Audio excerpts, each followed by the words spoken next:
Buen día, hermano, Dios les bendiga. El Señor es bueno y su misericordia es para siempre. Buena tarde en casa, bueno verlos de nuevo.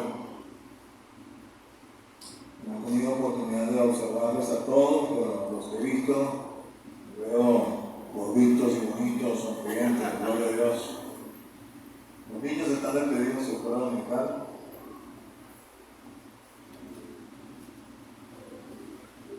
Los hermanos de Lima les mandan saludos.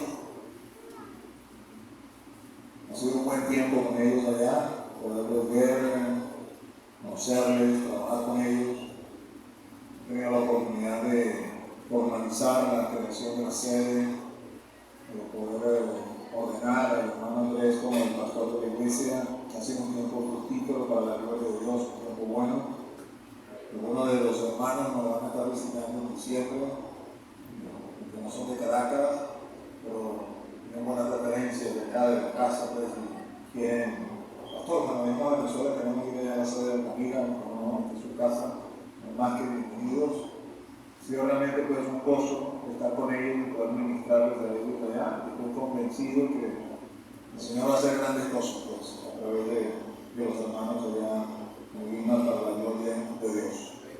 Nuestra primera sede internacional. Vendrán otras para la gloria del Señor. No sé cómo, pero va a pasar para la gloria de Dios. Amados, busquen por favor ahí en su Biblia, Romanos capítulo 8.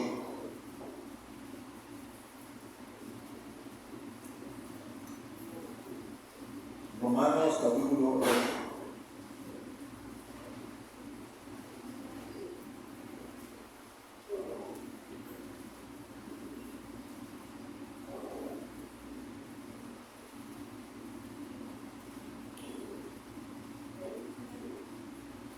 Voy a leer desde el versículo 1. Va a aparecer en pantalla, si acaso no lo ha conseguido o no tiene su Biblia.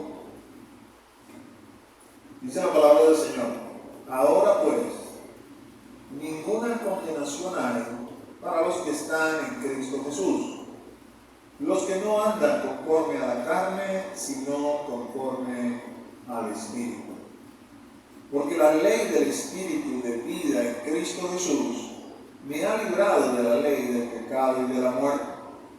Porque lo que era imposible para la ley, por cuanto era débil por la carne, Dios, enviando a su Hijo en semejanza de carne de pecado y a causa del pecado, condenó al pecado en la carne, para que la justicia de la ley se cumpliese en nosotros, que no andamos conforme a la carne, sino conforme al Espíritu. Pero los que son de la carne piensan en las cosas de la carne, pero los que son del Espíritu en las cosas del Espíritu.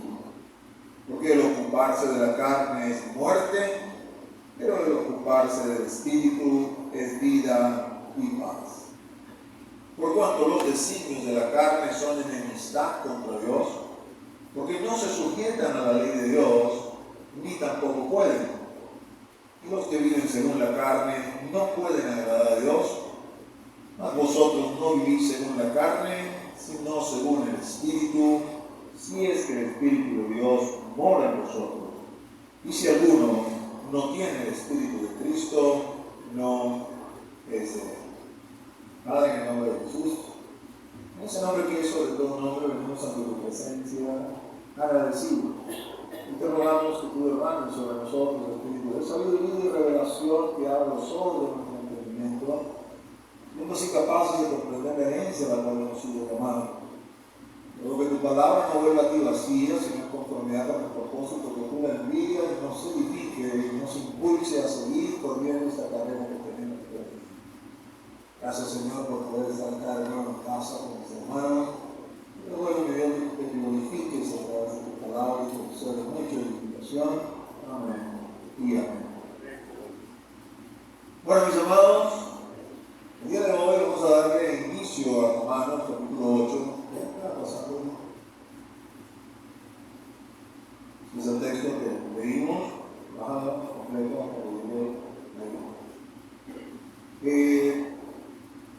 hemos venido trabajando en meses anteriores,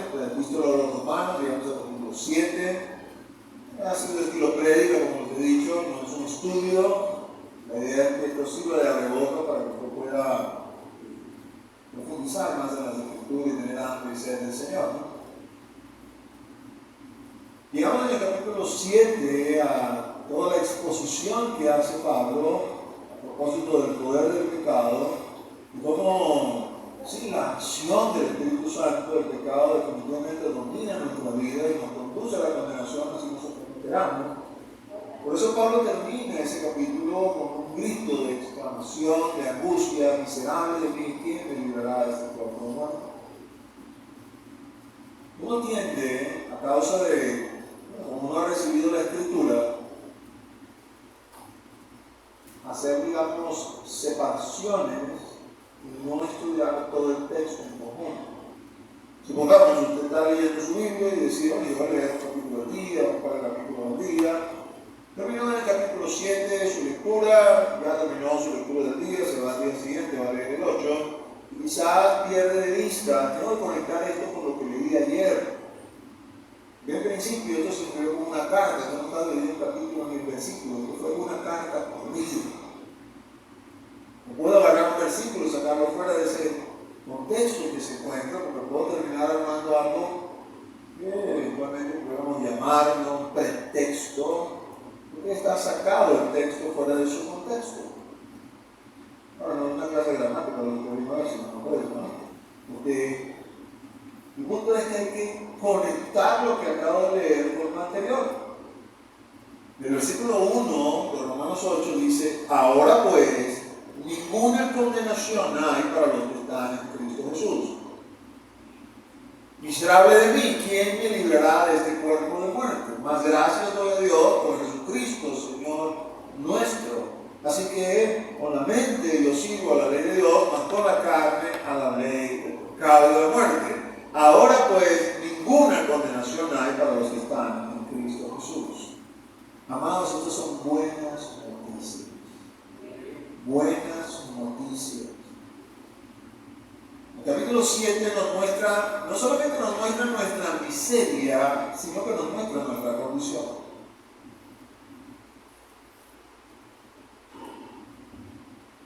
Nosotros somos salvos por la gloria de Dios, o por la gloria de Dios somos salvos.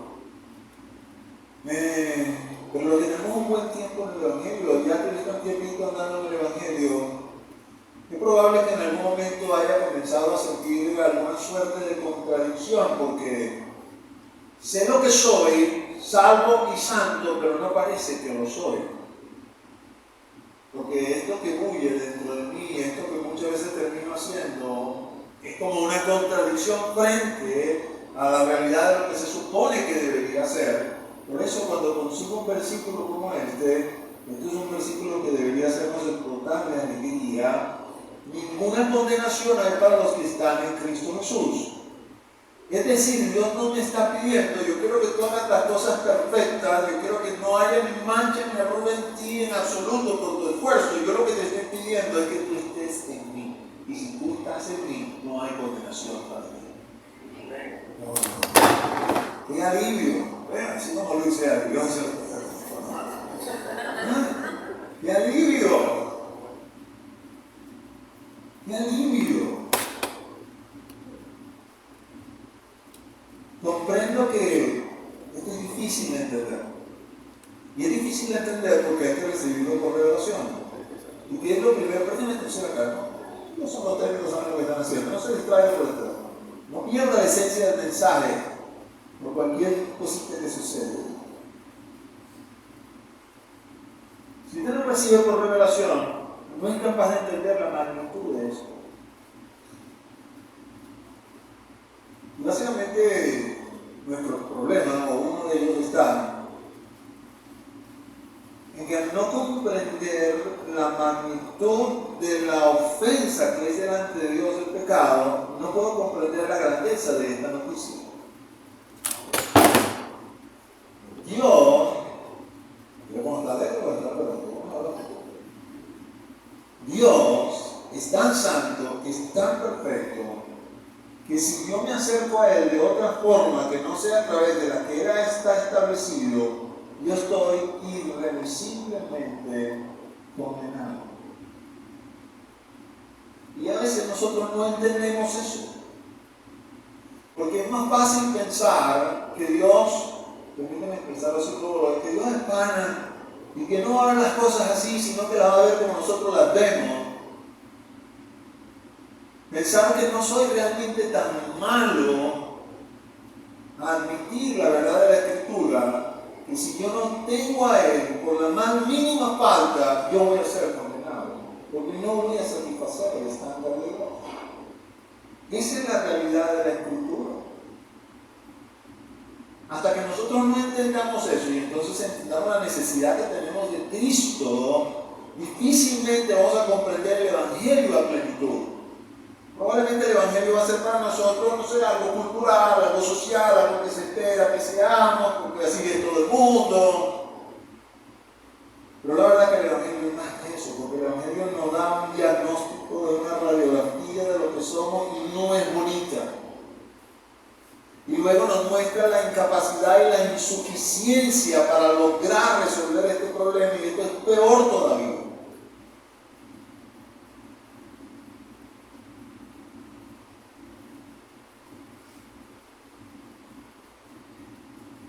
A veces lo que pasa en nuestra mente, ¿no? Es un poco como que jugamos poner en balanza lo bueno y lo malo. Es como que, no sé, usted, vamos a decir algo muy simple, muy tonto, usted se comió un semáforo y el fiscal para y usted hay que ponerle una multa y usted le dice al fiscal, oye, pero no me acuerdo nada, yo pago todos mis impuestos. Y el fiscal le va a decir, oye, qué bueno, tú tienes que pagar todos tus impuestos, te felicito. Pero te comiste la luz y te sale una multa. Una cosa no tiene que ver con la otra. Pero a veces pensamos con Dios que es así. Oye, no puedo creer porque yo digo una mentirita chiquitica así, tú me vas a condenar. Y él va a decir, lamentablemente es así, porque sí, es verdad, yo te estoy diciendo a ti, no adulteres, y wow, tú eres un ejemplo para seguir a propósito de la fidelidad en ese sentido, pero es que yo también dije, no mentirás. Entonces a lo mejor no estás creyendo este mandamiento de no adulterar, pero estás creyendo este otro que dice no mentir. Y no califiqué la mentira en grande, en pequeña, en blanca, roja o verde, simplemente dije no mentirás. Hasta que yo no entiendo la perfección de Dios, no puedo sentir el peso sobre mí que causa el saberme pecador y no poder librarme de ese flagelo. Cuando el Espíritu te revela lo pecador que tú eres y cómo tu pecado no es imposible que ese pecado te haga estar a cuentas con Dios, el versículo que viene y te repite sobre ti encima y otra vez es Romanos 6:23. La paga del pecado es la muerte, la paga del pecado es la muerte, la paga del pecado es la muerte. Miserable de mí, Romanos 7, ¿quién me librará de este cuerpo de muerte? Entonces aparece este glorioso versículo iniciando el capítulo 8. Ahora pues,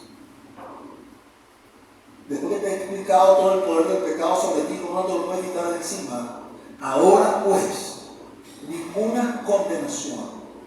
No hay condenación. No vamos al infierno, no vamos a ser condenados. En el momento que moramos, que termine nuestra vida, vamos a estar con Él. No hay condenación para los que están en Cristo Jesús. ¡Wow! Déjame cambiarlo para ver si entiende. Ahora pues, ninguna condenación hay para los que cumplen la ley. Vamos todos fritos. Levántese aquí los que cumplen la ley. Y en el momento que se levante ya debe cumplirla, por cierto. No es lo que dice.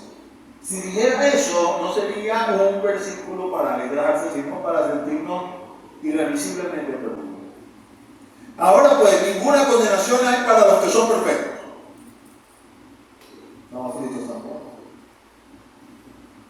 Ahora pues, ninguna condenación hay para, y póngale lo que usted quiera en términos humanos, y usted va a ver, no lo puedo cumplir, no alcanzo ese estándar, no estoy a esa altura. Pero no es lo que dice allí.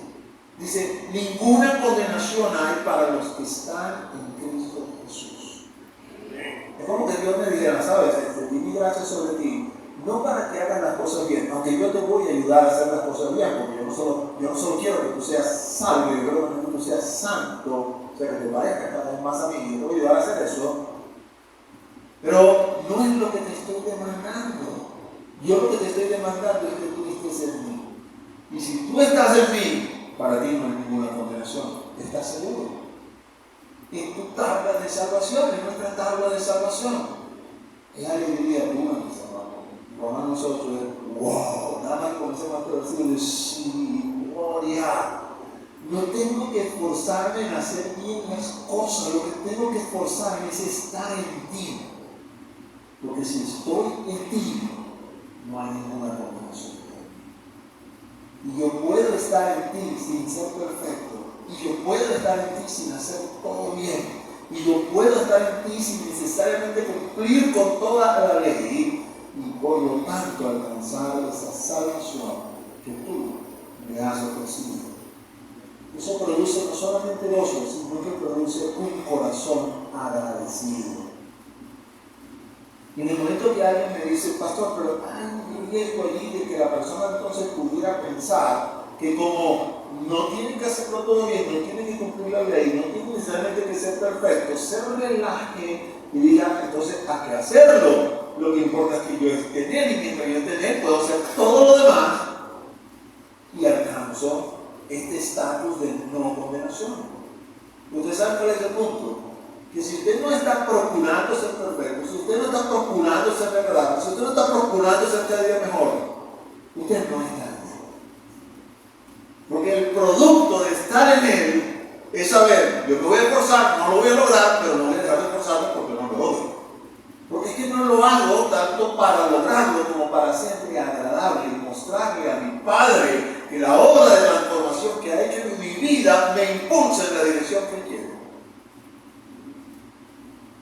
Es decir, aunque pudiera parecer en términos teóricos que esa posibilidad existe, en términos teológicos no existe. Es imposible estar en él sin que usted pueda observar en una persona ese mover y querer ir hacia adelante para agradarle a él, sabiendo, no lo voy a poder lograr y realmente no lo agrado a él por esto que estoy haciendo. Yo soy salvo porque estoy en él, pero cada día me voy a esforzar para estar un poquitico más en él, porque le amo. Y lo que él ha hecho en mi vida me ha transformado de una manera tal que no tengo otra razón de ser que no sea él. Es decir, no voy como que actuar así como a veces actúan algunos abogados o buscar en la caída de la ley para ver por dónde me meto y ¡guau! No pasa eso en el reino del Evangelio. Todo lo contrario. No hay subterfugio donde me puedo meter para violentar la ley, sino que lo que produce es un gran agradecimiento en mi vida. Y amado, esto es así como que música celestial. Ahora pues ninguna condenación hay para los que están en Cristo. Hay que aprenderse este versículo y meterse en Cristo. De la forma, quizás, no decir que a todo el mundo le sirve, ¿no? Pero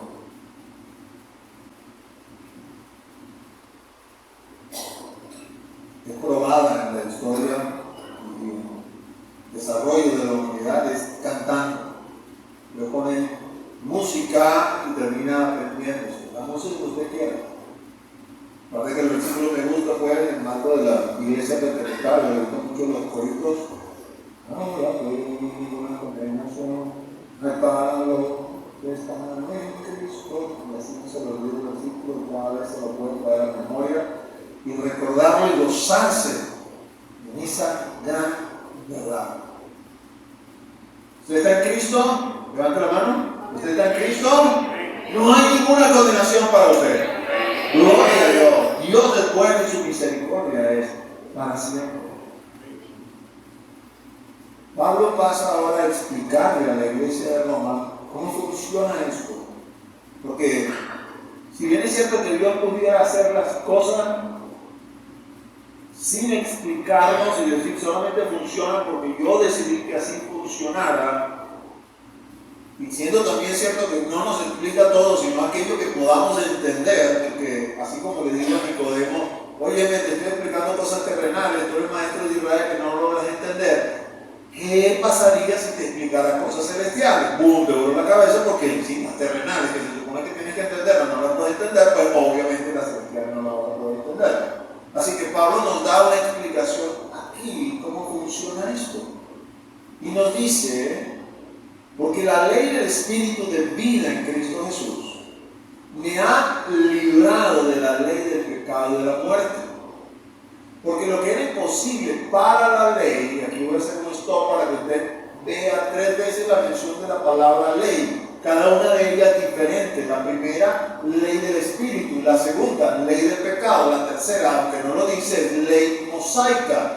Porque lo que era imposible para la ley mosaica, por cuando era débil por la carne, no por la ley en sí mismo, sino por nuestra humanidad, Dios, enviando a su Hijo en semejanza de carne de pecado, y a causa del pecado, condenó al pecado en la carne. Es decir, Dios resolvió el problema para que usted y yo pudiésemos disfrutar de vivir en paz con Él y por ende no estar condenados. Introduce entonces el apóstol estos conceptos y nos habla de 2 leyes espirituales. Las leyes espirituales son inquebrantables, como las leyes físicas. Si usted viene en su carro a una cierta velocidad y de súbito ahí adelante sucede algo y usted no frena a tiempo o viene demasiado rápido y frena pensando usted que está a tiempo, pues la ley de la inercia, y si hubiese ido más lento, no le pasa lo que le pasó. Y usted piensa, pero yo frené. Sí, amigo, pero no solamente que frene, que hay leyes físicas que no pueden violentar. En nuestro ámbito, con todo el debido respeto y haciendo algo quizás solamente jocoso, pareciera que muchos motorizados en esta ciudad no saben nada de física y piensan que las leyes de la física no le afectan en absoluto, hasta que lamentablemente es demasiado tarde. Las leyes físicas no pueden ser violentadas. Lo mismo sucede con las leyes espirituales. La ley que gobierna a todos los hombres es la ley del pecado y de la muerte. Desde el mismo momento que nacemos gorditos y bonitos, aunque algunos no son tan bonitos que digamos, pero igual usted lo ve, ay, el bebecito, la bebecita, está bajo la ley del pecado y de la muerte. Es una ley espiritual irrevocable. La única manera que esa ley deje de actuar sobre nosotros y tenga dominio sobre nosotros es que una ley superior o con otras características sea lo suficientemente fuerte, potente para anular el efecto de esta otra ley. Y eso se llama la ley del Espíritu de vida en Cristo Jesús. Déjenme planteárselo de esta manera. Vamos a este ejemplo de las leyes físicas. La ley del pecado y la muerte, vamos a suponer que sea como la ley de la gravedad. Amado, la ley de la gravedad lo va a traer hacia la tierra. Usted puede creerse Superman o Ícaro y se lanza y la ley de la gravedad hace su efecto y ¡guau! Para abajo vas. Pero si usted aplica las leyes de la aerodinámica, la ley del espíritu, le va a lograr que un avión de toneladas de peso remonte en el aire y la ley de gravedad comience a darlo, cáete, mi ley dice que tienes que venirte para acá. Pero actuando en la ley de la aerodinámica, cumple con unos ciertos requisitos y estatutos que hace que permanezca en el aire. En la medida que seguimos viviendo en este planeta Tierra, si por alguna razón de perfecto mecánico o error humano se violentaran esas leyes de la aerodinámica, inmediatamente la ley de gravedad hace su efecto y ¡pam! ¿Está entendiendo lo que estoy diciendo? si dejamos de estar en Cristo, inmediatamente la ley del pecado y la muerte entra en efecto. Hay gente que piensa, no, una vez que remonte vuelo, siempre voy a estar en esa ley del espíritu de vida de Cristo Jesús. Pero eso no es lo que nos enseña la Escritura. Usted y yo debemos permanecer en esa ley. El que está en mí no tiene condenación. Es nuestro deber, nuestra tarea, permanecer en él. Cuando expone esta contraposición de estas dos leyes y nos dice, la ley del espíritu de vida en Cristo Jesús me ha librado de la ley del pecado y de la muerte. Ya la ley del pecado y la muerte me la explicaron más atrás, en Romanos capítulo 7. En Romanos capítulo 7 me dice, he concebido una ley que está en mi miembro, he concebido que el mal está en mí, esta ley me lleva cautivo a hacer lo que no quiero hacer. Entonces a lo mejor usted tiene fortalezas en determinadas áreas de su vida y quizás vea a otro y si no se encuentra debilucho no tiene fuerza para hacer esto que le corresponde hacer. Pero cuando usted se analiza, usted va a llegar a la conclusión, pues yo también tengo estas y otras debilidades que a pesar de que me resisto, es como que algo me impulsa y me conduce a hacer lo que no quiero hacer o lo que no debo hacer. Esa es la ley del pecado y la muerte. ¿Cómo esa ley deja de actuar? ¿Cómo entra en acción la ley del espíritu de vida en Cristo Jesús? Lo explica el apóstol, dice, porque lo que era imposible para la ley mosaica, el objeto de la ley mosaica también me lo explicaron desde el capítulo 3. Me dijeron, la ley se introdujo para mostrarle el pecado. Llegamos al capítulo 7, dice, yo no sabía que codiciar era malo hasta que la ley me dice, no codiciarás. Y cuando conozco lo que la ley dice, este es el estándar de Dios, mi carne, en lugar de aborrecer esto, produjo toda la codicia posible.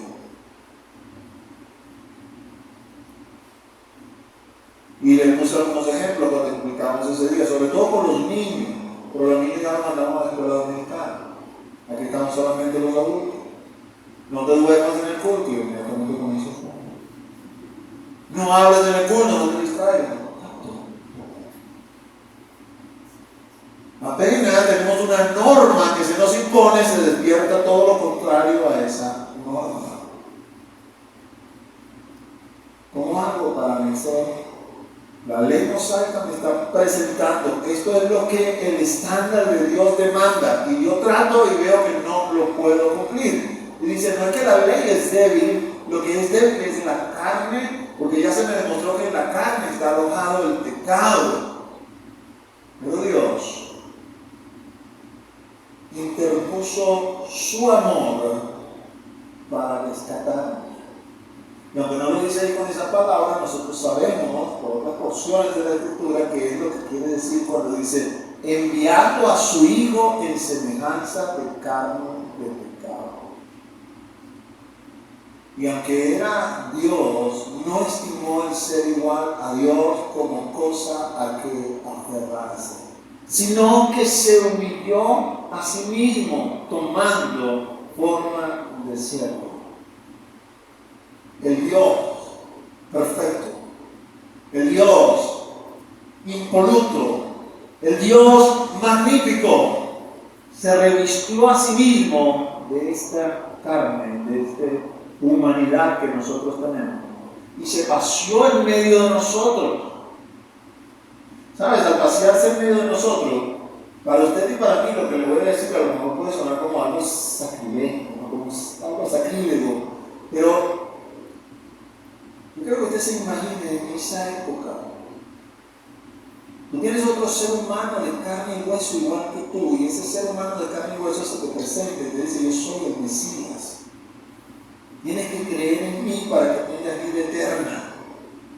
Y usted lo ve, y al verlo, usted sabe, pero tú pareciera que estás bajo las mismas leyes que estoy yo, ¿no? Es decir, tú estás en el proceso de envejecimiento que todos nos encontramos. Tú te cansas. Cuando hemos echado esas caminatas largas, te cansas, te da hambre, tienes necesidad de ir al baño. ¿Cómo tú me vas a salvar a mí? Es decir, lo que hicieron esos hombres que creyeron en él, que le dijeron: tú eres el Cristo, el Hijo del Dios viviente, nadie puede hacer las cosas que tú haces si Dios no está contigo. Oye, Dios les dio la fe para ver eso, porque estaban viendo un ser humano de carne y hueso. Nuestro Dios se revistió de nuestra forma. Es decir, se disfrazó, vamos a decir así, de pecador, porque él no era pecador. ¿Qué disfraz más vergonzoso para Dios? Pero él no estimó eso como un freno para hacer lo que había diseñado hacer por amor a ti y a mí. Esto es lo que está diciendo Dios, el Padre, enviando a su Hijo en semejanza de carne de pecado, y a causa del pecado, porque la razón es cómo podemos vencer esto. Pues se necesita un segundo Adán, al cual se le dé mandamientos y los cumpla. El primer Adán tenía un solo mandamiento y no lo pudo cumplir. El segundo Adán tenía toda la ley mosaica encima de él y la cumplió total, completa y absolutamente toda. Por lo tanto, por la ley, nuestro Dios, nuestro Señor, nuestro Salvador, era y es justo, porque cumplió absolutamente con todo. Pero sin embargo, se hizo semejante a nosotros, como si fuese pecador y no lo era. Obviamente que para que eso sucediera, él no podía cometer pecado, pero la ley había dado una provisión. Todo aquel que muere colgado en un madero es maldito. Así que la muerte del Señor tenía necesariamente que ser en forma de cruz. Pero al ser una muerte en forma de cruz, a nivel de los ojos humanos de la época, quería decir que él era un criminal, porque esa muerte estaba reservada única y exclusivamente para los peores criminales. La primera iglesia comenzó predicando salvación en nombre de alguien que en términos humanos era un criminal. Pero Dios no estimó como algo negativo el asemejarse a todo esto solamente por amor a nosotros y condenar la carne al pecado y así vencerlo. Por eso es que el siguiente versículo, el 4, conectándolo, dice: condenó al pecado en la carne para que la justicia de la ley se cumpliese en nosotros. ¿Qué quiere decir que la justicia, ¿Qué quiere decir que la justicia de la ley se cumpliese en nosotros? Quiere decir que por una decisión ejecutiva del Tribunal Supremo Universal, que no tiene nadie a quien se le apele y nadie a quien revoque, la justicia de Cristo nos es imputada a nosotros.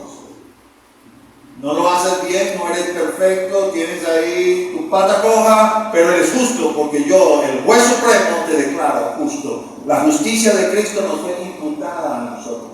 Por eso no hay ninguna condenación. Gloria a Dios. Y comenzamos a gozarnos en él. Cuando llega a este punto, Pablo comienza, porque vamos a decir, la cosa es como bastante teórica, la voy entendiendo, pero es como bastante teórica, y uno comienza: pero ¿cómo mido eso? ¿Cómo lo, más allá de saberlo y quizás poderlo explicar, cómo mido eso? Entonces nos dice que no andamos conforme a la carne, sino conforme al Espíritu. No habrá ninguna condenación para los que están en Cristo Jesús. Porque la ley del Espíritu de vida en Cristo Jesús me ha librado de la ley del pecado y de la muerte. Para aquellos que no andamos conforme a la carne, sino conforme al Espíritu. Amados, si yo quisiera acá rápidamente, que levante la mano a todos los que son salvos, probablemente todos va a salvar la personal. Ahora, si me preguntara alguien a mí: ¿tú puedes dar fe de cada una de estas personas que levantó la mano y decir realmente que son salvos? Yo diría: no puedo. Lo conozco a la mayoría, con la mayoría he hablado y hemos hablado en profundidades y nos hemos abierto el corazón. Pero la verdad es que lo que se ha producido en sus vidas, eso lo conoce solamente el Señor, no lo conozco yo. Ahora, lo que yo sí puedo es decir, oye, en base a lo que yo veo, en base a lo que mi hermano o mi hermana se conduce, camina y anda, decirte, yo creo que camina por el Espíritu o yo creo que camina por la carne. Porque los frutos me están mostrando eso. Aunque probablemente si le pregunto me va a decir que no. Porque obviamente nadie quiere caminar por la carne. Todos queremos caminar por el Espíritu. Pero básicamente lo que el apóstol está diciendo aquí, todas estas verdades que te estoy diciendo se aplican a nosotros, la iglesia, los hermanos de Cristo, a los santos de la iglesia de Roma, a los santos de la iglesia cristiana con Cristo, se aplican a nosotros e inmediatamente dice, nosotros somos de los que no andamos conforme a la carne, sino conforme al Espíritu. Es decir, de alguna manera pasa algo práctico para mostrarnos estas verdades que acabamos de conversar y que son motivo de sumo gozo. Sí, son aplicables, pero ¿a quiénes? A los que no andan conforme a la carne, sino conforme al Espíritu. Por supuesto, yo les decía, dame algo tangible para que yo pueda medir eso, y como que me dice otra cosa que tampoco es tan tangible, ¿no? Como eso de andar en la carne y andar en el Espíritu, y particularmente el Espíritu con el mayúscula, ¿no? Y Pablo entiende las dificultades que produce su discurso, así que inmediatamente va a aclarar esto. Y si lo ponemos en valor evangelístico, el siguiente versículo, uno diría, oye, póngala así tipo, no sé, criollitos de Venezuela, apenas estamos empezando, no, Dios no la manda para ganar el día. Dice en el versículo 5, porque los que son de la carne piensan en las cosas de la carne, pero los que son del Espíritu en las cosas del Espíritu. ¿Quién será entonces del Espíritu? Oye, yo no voy a hablar de la mente de ustedes, yo voy a hablar de la mía. Rebelde. Todo el tiempo anda desbocada. Todo el tiempo quiere meterse para donde no tiene que meterse. Todo el tiempo hay que estar ganando el bueno, la mierda. Pues es la mierda, solamente la otra, ¿no? Es decir, me puso la vara bien alta. Porque, oye, yo esperé que me diera otra cosa. Porque son, los que son de la carne son los que andan en pecado de vacía. Yo no soy de la carne, yo soy de los espíritus. Yo el pecado no ando. Los que son de la carne son, no sé, cualquier cosa que ustedes quieren inventar ahí, que le ponga la cuestión más bajita y usted diga, sí, yo soy entonces los que andan en el espíritu, no en la carne. No, pero te metiste para lo hondo, Pablo. De una buena vez te fuiste a la mente. El último campo de batalla, lo que casi que no se puede controlar y que no se puede ver. Usted puede estar mirando así con las sonrisas y por dentro no la que mueve. Yo no lo voy a saber. ¿Cómo leo su mente? Bueno, tenemos los rebeldes, ¿no? ¿Qué tal si hubiese una máquina de los pensamientos?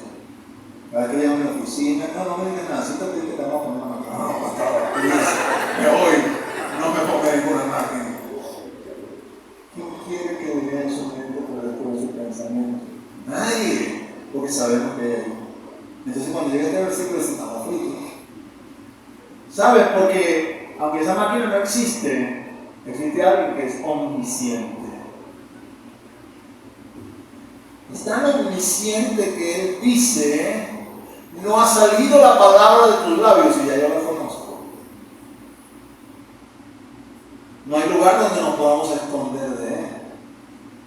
Es decir, yo puedo hacer mi mejor esfuerzo para que nadie ni siquiera sospeche mis pensamientos, pero de Él no puedo. Él sabe exactamente lo que estoy pensando. Y es el juez que va a determinar tus pensamientos son carnales o tus pensamientos son espirituales. De nuevo, volvemos al punto que les decía antes. Esto es algo interno que sucede dentro de nosotros. ¿Cómo lo voy a descubrir? ¿Cómo lo voy a saber? Bueno, la única manera que yo tengo para saberlo es por los frutos que usted va a dar. La única manera que usted tiene para saberlo con respecto a mí es por los frutos que yo voy a dar. A menos que Dios nos revele lo que está sucediendo en el interior. Como Dios le reveló a Pedro la intención de Simón el mago y le dijo: veo que tu corazón está en hiel de maldad. Y si usted se pone a ver, lo que hizo no fue muy bonito que digamos, no, pero tampoco es que fue así como que,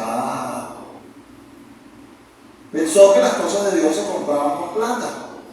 Y vio lo que hacía Pedro y Juan y dijo: ¿cuánto vale eso? Yo lo pago, yo lo quiero. Y la respuesta de Pedro fue terrible. Tan terrible que él dijo: por favor, no me prohíban para que esas cosas no pasen. Tan terrible que su práctica y su conducta se ha tomado en medio de nuestro hablar, de nuestro andar, para manifestar un hecho feo y malo que pudiera acontecer en una administración que se llama simonía. Es decir, su nombre quedó asociado con una mala práctica hoy en día. Pero no siempre el Señor nos va a dar. Y por cierto, es bueno pensar en Simón, ¿no? Porque uno piensa en Simón, como dice Simón el mago, bueno, claro que tiene que estar en miel de maldad ese mago perverso y del diablo. ¡Ey, amados! Simón se había convertido. Simón se convirtió bajo la predicación de Felipe. Simón se bautizó y fue a las aguas. Simón caminaba para arriba y para abajo con Felipe, asombrado de todas las cosas que Dios hacía, y se gozaba y se alegraba. Había abandonado la magia, y eso era un testimonio para la ciudad de lo que Dios había hecho. Y eso nos tiene que dar más susto. Porque obviamente si piensas que es un mago, claro, sin vergüenza, claro que tiene que estar tu corazón bien de maldad. Pero no, era un hermano en Cristo aparentemente. Andaba en medio de la iglesia, se había bautizado, caminaba para arriba y para abajo con Felipe, funcionaba ahí como mano derecha de Felipe, y sin embargo no era salvo. No era salvo. Y se manifestó en un determinado momento cuando vio algo, y lo que había en su corazón salió, y Pedro rápidamente lo identificó. Y le digo: todo lo que está pasando, usted está en condenación. Sí, te bautizaste, sí, estás aquí en la iglesia, sí, abandonaste la magia, pero estás en condenación. No te has convertido, no has nacido de nuevo. Y eso obviamente nos tiene que poner a todos las alarmas, porque todos aquí nos bautizamos. Y todos aquí estamos viniendo a la iglesia, y todos aquí pensamos que cumplimos, todos aquí pensamos que nacemos de nuevo. ¿Y qué tal si estamos como si no? Porque el nivel de esto es alto. Aleluya. ¿Cómo controlo mi pensamiento? Únicamente lo puede controlar Él. Como les decía, para un observador externo, la única manera es ver el fruto. El versículo 6 dice: porque el ocuparse de la carne es muerte, pero el ocuparse del espíritu es vida y paz. Mi pensamiento controla mis acciones. Yo veo cómo tú actúas, yo voy a tener una idea de cómo piensas. Yo voy a poder determinar si estás pensando en conformidad con la carne o si estás pensando en conformidad con el espíritu. Y una de las cosas que tenemos que tener clara acá, que carne no tiene que necesariamente asociarse con pecado. Carne puede tranquilamente asociarse con mis sueños, mis deseos, mis pareceres, mis opiniones. ¿Sabe? Todo esto de mis sueños, mis pareceres, mis deseos, mis opiniones tiene una característica: es egocéntrica, yo al centro. Yo y mis sueños, yo y mis deseos, yo y mi justicia, yo y mis opiniones. Y la iglesia para nada es egocéntrica, es cristocéntrica. Entonces sus planes pudieran no ser los planes del Señor, aunque sean muy buenos y no sean pecaminosos. Y si eso es así, eso es un plan según la carne. Y si es según la carne, lo que produce es muerte. Hay camino que al hombre le parece camino de vida, pero su fin es camino de muerte. Es preferible que el Señor nos ponga una alarma, un alto, se atraviese en el camino ahorita, hoy, y no esperar que lleguemos al final cuando sea demasiado tarde. Ahora, el que se ocupa en las cosas del Espíritu, y ahí vamos a aclarar algo, porque entonces piensan la gente que está todo el tiempo metido en la iglesia, que es un pastor, que está todo el tiempo completo. Eso no es lo que dice la Escritura. En el lugar donde tú estás, tú eres embajador de Cristo sobre la faz de la tierra. No necesitas que nadie te ordene, no necesitas que nadie venga y te ponga la mano. Tú eres lo que eres porque Dios te ha hecho.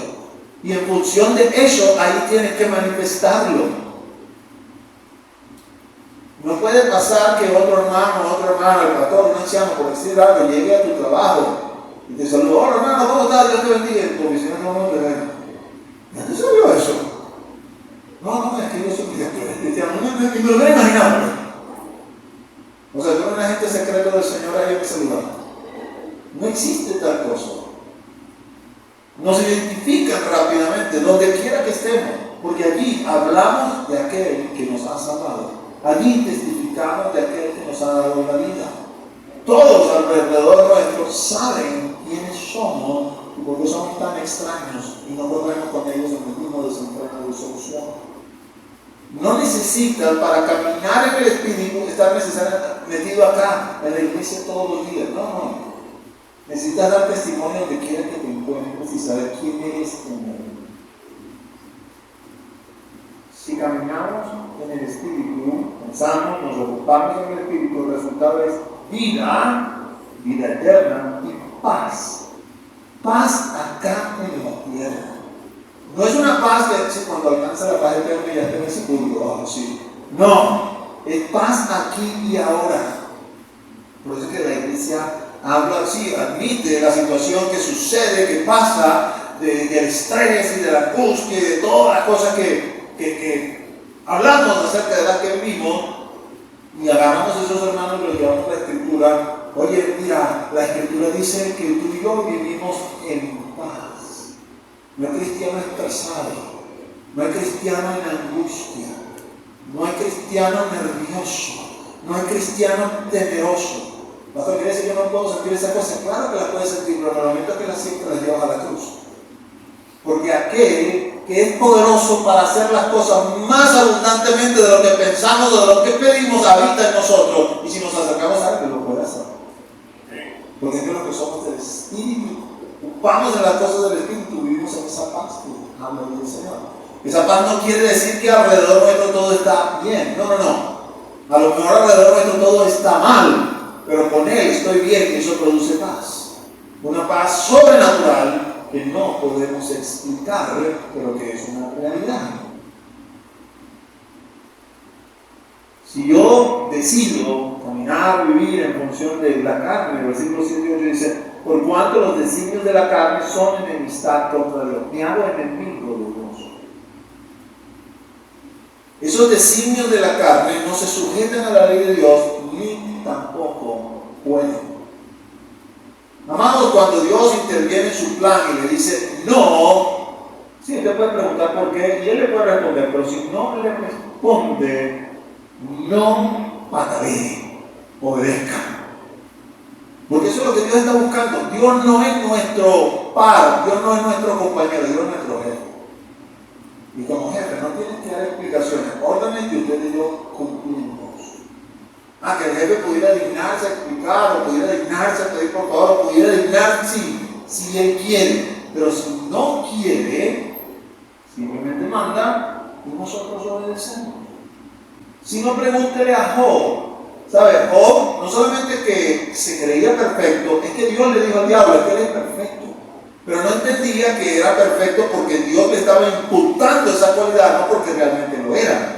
Entonces en su discurso repetitivamente usted consigue: yo quiero hablar contigo, ¿vale? Esto no puede ser lo que me está pasando. Yo quiero que tú y yo nos pongamos cara a cara y nos pongamos a cuenta, porque mi justicia no puede producir todo esto que yo estoy viviendo. Palabras más, palabras menos. Y sí, Dios habló. Pero cuando Dios habló, no fue para responderles, no fue decir: ven acá para explicarte. Fue, no. Ya te escuché suficiente, pajarito. Ahora tú me vas a escuchar a mí. Póngase los pantalones y escuche, se acabó. Y con eso hablaste. ¿Dónde estabas tú cuando yo creé todo esto? ¿A dónde fui a pedirte consejo para ver cómo se llaman las estrellas, cómo se ponen, en qué nombre le colocamos? ¿A dónde estabas tú cuando puse los cimientos del mar y le dije: hermano, hasta aquí es y no pasas de acá? ¿Dónde estabas tú? Dijo Cadena. Hasta que dije: ya entendí. Me callo y no hablo más. Ahora, Dios no hace eso con el propósito de avergonzarnos únicamente. Porque Job, cuando terminó Dios de hablar, le dijo: sabes que tú tienes razón. Yo antes te conocía de oída, pero ahora mis ojos te ven. Es decir, el fulano perfecto fue perfeccionado Porque la perfección humana definitivamente es perfectible a nivel del estándar de Dios. Mis planes, si Dios se opone a ellos, abandónelos y prosiga los planes del Señor para usted, aunque no les gusten esos planes. Esos son los mejores planes, porque tienen fruto en este siglo y en el venidero, cualquiera que sean los planes que Dios tenga para usted. Pero los planes nuestros, por bonitos que sean, si no tienen la aprobación divina, nos convierten en su enemigo. Y finalmente termina en el 9, los músicos no pueden acompañar. Como muchas veces Pablo, a veces lo planteo así de esta forma, ¿no? Fuete en la mano derecha, te fuetea, ¡pum! Y después con la izquierda te soba. Aquí. Y como cuando usted está ahí, no sé mucho de caballo y eso, pero ahí lo van llevando, ¿no? A estos animales para que respondan. Después que le he dicho estas cosas, Pablo le dice: mas vosotros no vivís según la carne, sino según el Espíritu.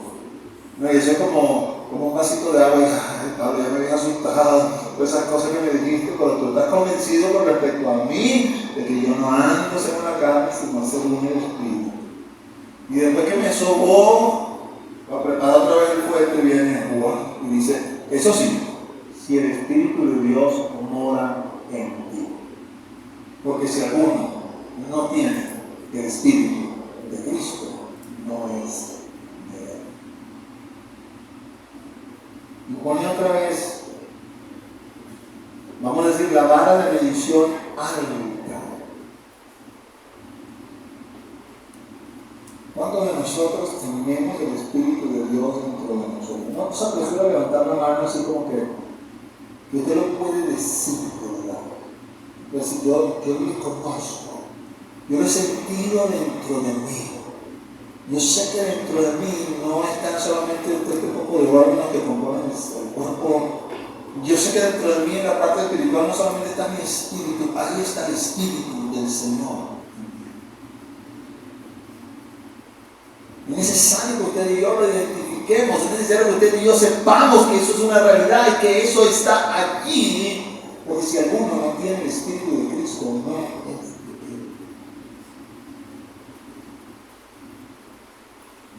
Un pastor reformado, dominicano, Miguel Núñez, de la Iglesia Bautista Internacional, sus prédicas son bien interesantes, ¿no? Y te habla las cosas así tranquilo, con voz tranquila, pero ahí viene con su voz tranquila que va soltando sus verdades, ¿no? En un programa de preguntas y respuestas, y palabras más, palabras menos, alguien me preguntaba, tengo problemas, no sé realmente si soy salvo o si no soy salvo, porque es que, usted sabe, pastor, cuando me meto en la oración, no siento ese placer que dice la palabra que es la oración. ¿Qué opina usted? Yo comenzó diciendo, bueno, muchas veces, con usted me plantea, pues hay dos casos posibles, ¿no? El primer caso es que en efecto la persona no se salva. Y si la persona no es salva, no se puede recrear de las cosas espirituales. Las cosas espirituales están diseñadas para los espirituales, no están diseñadas para los carnales. Por lo tanto, el que se acerca a hacer las cosas espirituales, pero realmente es carnal, no haya deleite en esto, es una carga, es algo terrible, difícil de hacer, porque estás tratando de alcanzar algo que no puedes alcanzar, no eres salvo. La segunda posibilidad es que quizás seas inmaduro, si este es el Cristo, pero seas inmaduro y te falte madurar para entender y comprender las delicias que representan todo lo que es espiritual.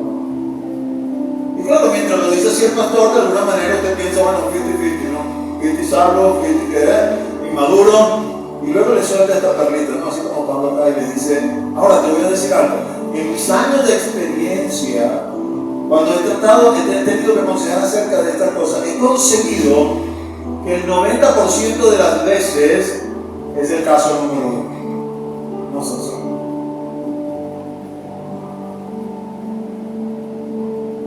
Amado, lo importante no es que usted diga, yo conozco a Dios, lo importante es que Dios diga, yo te conozco a ti. Porque la Escritura dice dice a propósito de esto, que la parte que le corresponde a Dios, donde Pablo dice, aquí hay seguridad en saber, conoce Dios a los suyos. En el momento que el Señor Jesús retorna por los suyos. No retorna por aquellos que estemos brincando y saltando, a mí, yo soy tuyo, yo. No. Retorna por aquellos que se mueven, tú eres mío. Y aunque estén en medio de la iglesia, estemos en medio de la iglesia, aunque estemos aquí predicando y somos el pastor de la iglesia, pudiéramos no ser de él. Pastor, pero ¿cómo es eso posible? Es como que se ha aprendido algo. Es como que si esto fuese una profesión donde él interviene y respalda, ¿no? Pero que no es realmente la evidencia de que se está en él. Pero ¿cómo tú sabes eso, pastor? Porque es que en el discurso del Señor, en Mateo 7, el Señor llega y dice,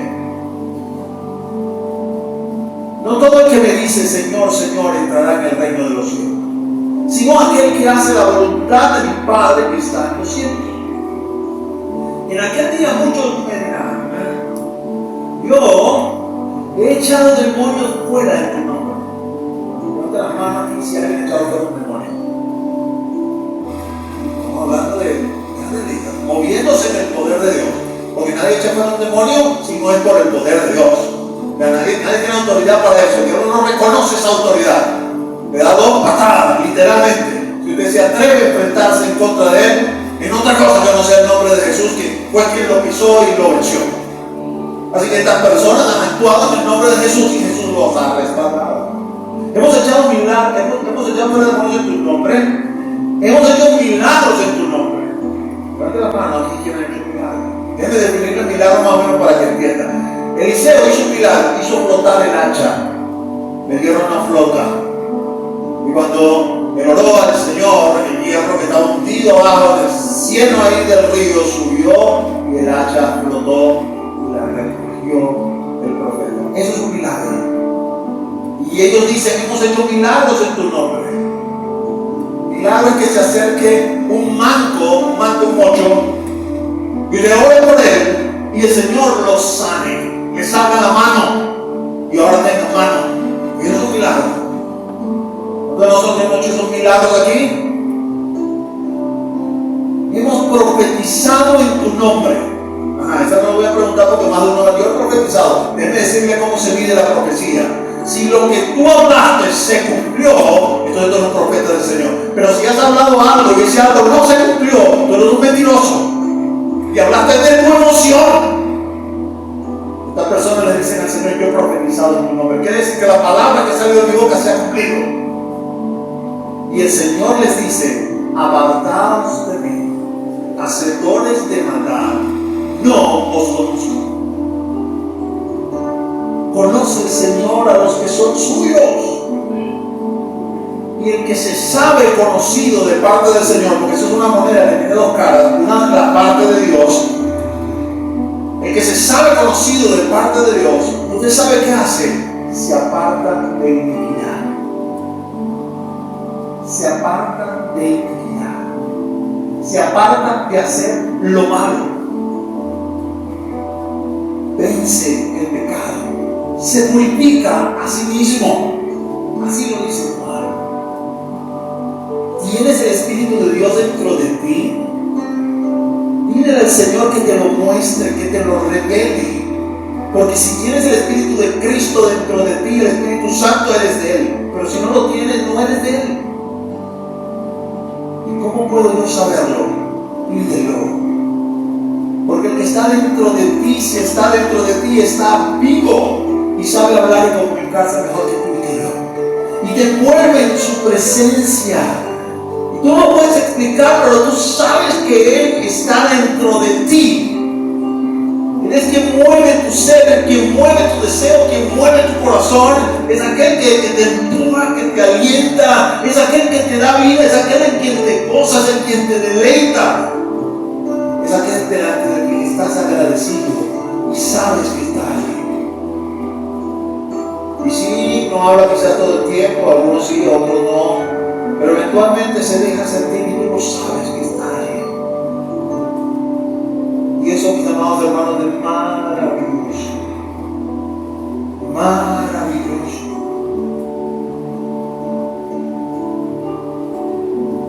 Algunos de ustedes se lo he contado, quizás no lo han leído, porque la mañana que amanezco hospitalizado, caso de COVID, una máquina de oxígeno, furnace, una sentencia del médico de dicha a mi familia, si no tolera eso, lo vamos a meter a terapia intensiva, lo vamos a intubar. El 80% de sus pulmones comprometidos, literalmente no puede respirar. Y esa mañana cuando yo me desperté, había una paz que inundaba esa habitación, una paz que no le puedo explicar. Pero fui a abrir los ojos y era como que estar, no sé, en una nube, estar en una situación, algo que no puedo describir con palabras. E inmediatamente pude percibir en mi espíritu que Él estaba ahí. Y como Él es, se hizo como que era asombrado porque yo me desperté. Porque a Él no nos sorprende a nadie. Y me hizo sentir, yo pude percibir que Él me expresaba y me decía, tranquilo, no pasa nada. Yo estoy aquí. Y en ese momento supe, no es mi hora, no es mi tiempo. Pero en este momento de transitar el valle de la sombra de la muerte, Él está aquí conmigo. Amado, Él es real. Más real que la silla de la cual te estás sentando. Y no hay que esperar un proceso como ese para percibirlo. Lo percibes aquí y ahora. Todo lo que tienes que pedir, Señor. Yo quiero saber si yo estoy en ti. Yo quiero saber si te pertenezco, si soy tuyo, si tú me conoces. Todo lo que tienes que preguntarle. Y Él te va a responder. No te respondas a ti mismo viendo qué haces y qué no haces. No, yo vengo viviendo porque todo. No. Pregúntale a Él y deja que Él te responda. Deja que Él te hable. Deleítate y maravíllate en Él. Él es el Dios de los imposibles, es el Dios de los milagros, es el Dios que te ama y que me ama. Él dice que es un Padre bueno. Y yo quiero invitarte, el reto que tengo para ti en la tarde de hoy es que tú le preguntes esto al Señor. Tengo el Espíritu dentro de mí. Amado, porque si tienes el Espíritu dentro de ti, no hay condenación para ti. Y estás en un proceso de santificación. Él está trabajando en tu vida para que cada día te parezca más y más a Él. Ponte el pie, vamos a orar.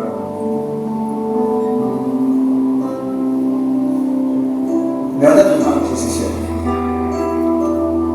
Padre, en el nombre de Jesús. En ese nombre que es sobre todo nombre. Aquí están mis hermanos y mis hermanas, con manos levantadas hacia el cielo. Y quiero pedirte, Señor, en esta tarde, tu visitación. Visita esta congregación. Visita a cada hermano y a cada hermana aquí presente. Allégate a cada uno de ellos y háblales. Muéstrate a ellos. Enséñales.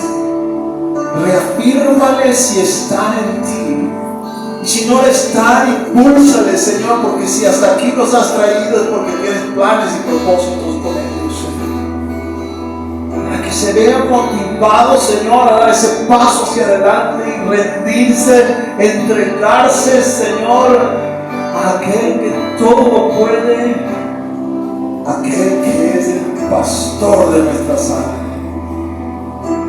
En esta hora yo te ruego, te imploro, te pido, ven, Señor Jesús, sobre cada uno de mis hermanos y mis hermanas, sobre los que están aquí conectados, Señor. Ven sobre cada uno de nosotros y háblanos, susúrranos, muéstrate, revélate. Cámbianos, transfórmanos. Queremos ser cada vez más como tú, queremos vivir en tu verdad, en tu armonía. Queremos vivir en tu revelación y en tu palabra. Te pido eso, Padre, en el nombre de Jesús. Amén y amén. Para un aplauso al que vive con nosotros. Es el único y sabio Dios. Es el Rey eterno y inmortal, para que toda gloria, toda